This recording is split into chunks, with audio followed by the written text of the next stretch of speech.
Bonjour, c'est Gilles sur boursicoté.com. Voici l'analyse technique du CAC 40 pour cette séance du lundi 13 octobre 2014.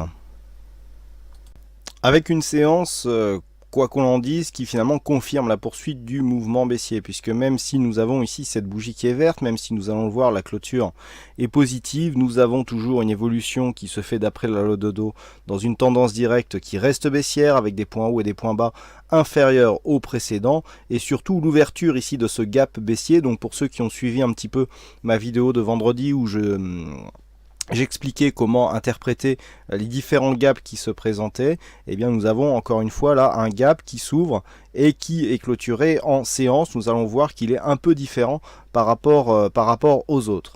Du point de vue de la configuration technique, donc nous avons toujours la même configuration, ici limite en survente pour ce qui est du RSI et survendu pour ce qui est du stochastique. Du point de vue du MACD, on reste dans une dynamique baissière puisque l'évolution ici est rouge.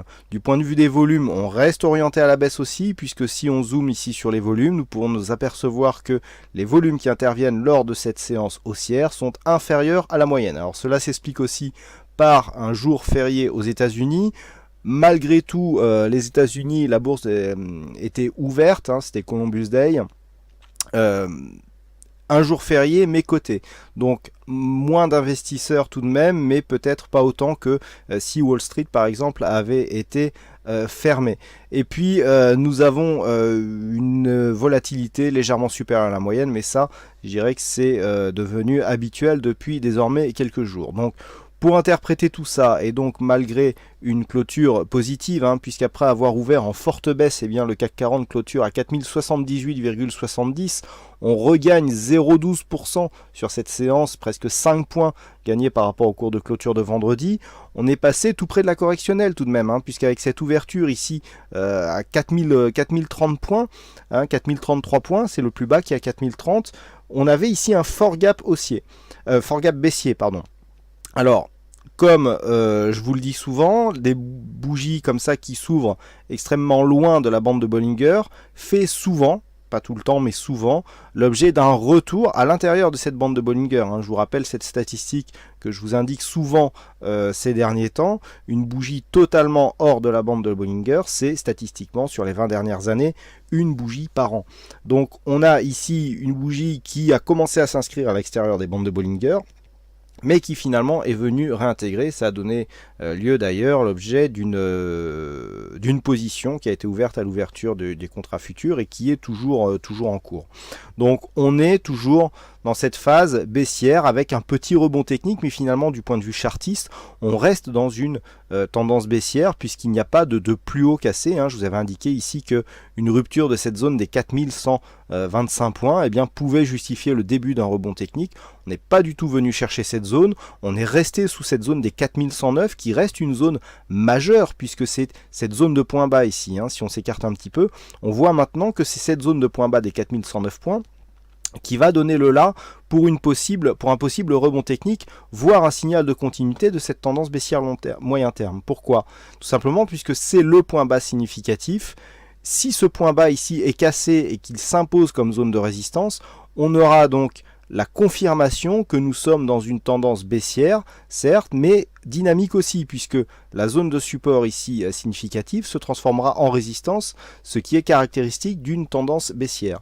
Donc on est là sur un rebond technique. Pour l'instant, on reste sous cette zone des 4109, donc on reste ici sous l'influence de ce biais baissier fortement dynamique. Vous voyez qu'on a du mal ici à venir clôturer en hausse et que malgré la forte phase de baisse que nous avons eue ces derniers jours, malgré l'absence de relais, il n'y a pas eu aujourd'hui de nouvelles fortes qui auraient pu justifier une continuité de la baisse des marchés, malgré l'absence de certains investisseurs, eh bien on a eu du mal à rebondir ici, ne serait-ce que pour venir chercher cette zone des 4109 points. Donc la pression reste toujours fortement baissière. Pour demain, donc, eh bien je dirais que c'est cette zone des 4109 qui va faire foi. Tant que l'on reste en dessous, eh bien on ne sera pas à l'abri d'une reprise d'un mouvement baissier fortement dynamique. et une rupture ici baissière de cette zone des 4030 validerait la poursuite de ce mouvement. En plus ça tombe bien, nous avons un plus haut qui se trouve relativement proche de cette zone des 4109 puisqu'elle se situe à 4104 points. S'il y avait rupture de cette zone, il y aurait deux signaux. Déjà, premier signal, le fait que cette zone de point haut ici, cette zone de point bas ici ne se transformerait pas en zone de résistance et zone de point haut. Je parle bien sûr dans le cas d'une rupture significative. Et deuxième signal, la rupture haussière de cette zone des 4104, puisque si on casse 4109, on cassera aussi 4104, qui est le point haut de cette séance et donc qui signifierait une rupture de la loi de Dow. Donc pour valider le rebond et ceux des demain, il faudra valider une rupture haussière de cette zone des 4109 points. Après, en fonction de la manière dont cette zone est cassée, et bien dans ce cas-là, on viendra effectivement valider cette ouverture de gap qui est immédiatement comblée comme un gap d'épuisement. Je vous parlais vendredi d'une phase ici d'accélération qui se faisait dans une configuration de volume croissant, avec une possibilité de retournement rapide en forme de V-bottom. Là, on est potentiellement sur une possibilité d'avoir cette phase de confirmation, puisque si on accélère sur cette phase, alors je rappelle que pour qu'un V-bottom soit valide, il faut que la phase de hausse soit plus rapide que ce qu'a été la phase de baisse. Donc là, on a été vraiment très vite. Donc pour valider un vrai V-bottom comme signal de retournement technique majeur, il faudra qu'il y ait une hausse ici vraiment très rapide. Autant dire que ce n'est pas gagné. Donc pour l'instant, on peut avoir des retournements autres que des V-bottom, mais si demain, déjà, on commence par valider une rupture rapide de cette zone des 4109, eh bien on validera donc cette ouverture de gap comme gap d'épuisement, puisque suite à la clôture de ce gap, on continuera dans le sens du retournement. Par contre, si on vient ici chercher 4109 et que on repart à la baisse, eh bien tout simplement ce gap qui reste un gap d'épuisement, puisque suite à l'ouverture de ce gap, on inverse le mouvement et donc le sens de la progression des cours, eh bien on aura une poursuite du mouvement malgré donc cette ouverture de gap. Donc les points à surveiller demain: à la hausse 4109 points, une rupture haussière nous donnerait un signal de continuité de cet éventuel rebond technique, et de la zone effectivement des 4030 points. Si on venait à casser cette zone, eh bien l'objectif immédiat ici se situe à 4014, et puis après eh bien nous avons des niveaux qui sont bien plus bas, et notamment sous la zone des 4000 qui sont repris sur l'analyse technique écrite du CAC 40, là où il y a toutes les statistiques.